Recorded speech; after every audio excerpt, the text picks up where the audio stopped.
Oke, baik.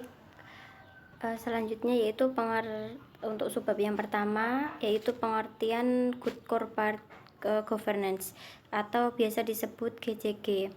Nah, untuk pengertiannya sendiri yaitu ada beberapa pengertian GCG menurut para ahli. Yang pertama ada menurut Supriyatno 2000.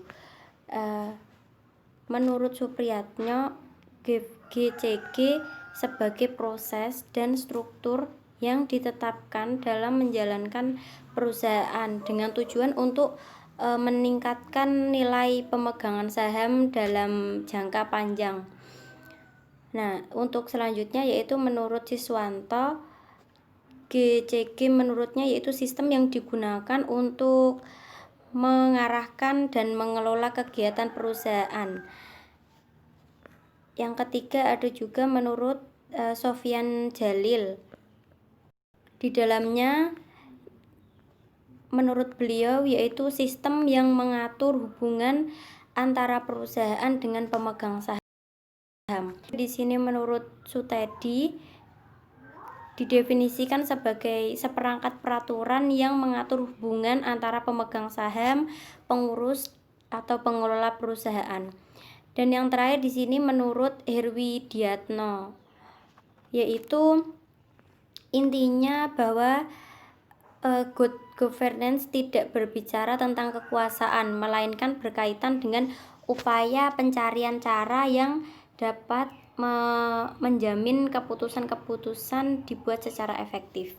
Nah, untuk pengertiannya sendiri pada umumnya intinya dari beberapa pengertian good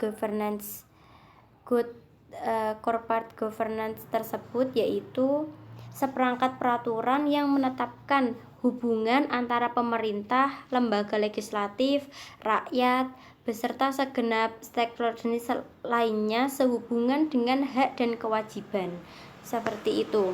Untuk pengertian selanjutnya yaitu prinsip-prinsip good corporate governance atau GCG. Di antara prinsip-prinsip GCG tersebut yang pertama itu ada transparansi. Adapun transparansi yang dimaksud di sini yaitu keterbukaan dalam melaksanakan proses pengambilan keputusan dan keterbukaan dalam mengemukakan informasi material yang relevan mengenai perusahaan. Untuk yang kedua prinsipnya yaitu kemandirian. Kemandirian ya suatu keadaan di mana perusahaan dikelola secara profesional tanpa berbenturan kepentingan dengan pengaruh atau tekanan dari pihak manapun yang tidak sesuai dengan peraturan perundang-undangan yang berlaku. Adapun yang ketiga yaitu ada prinsip akuntabilitas. Yang keempat ada juga pertanggungjawaban, itu sudah pasti, dan yang terakhir ada kewajaran. Kewajaran di sini yang dimaksud yaitu keadilan dan kesetaraan dalam memenuhi hak-hak stakeholder yang timbul berdasarkan perjanjian dan peraturan perundang-undangannya yang berlaku. Nah, untuk penjelasan selanjutnya akan dijelaskan oleh teman saya. Terima kasih.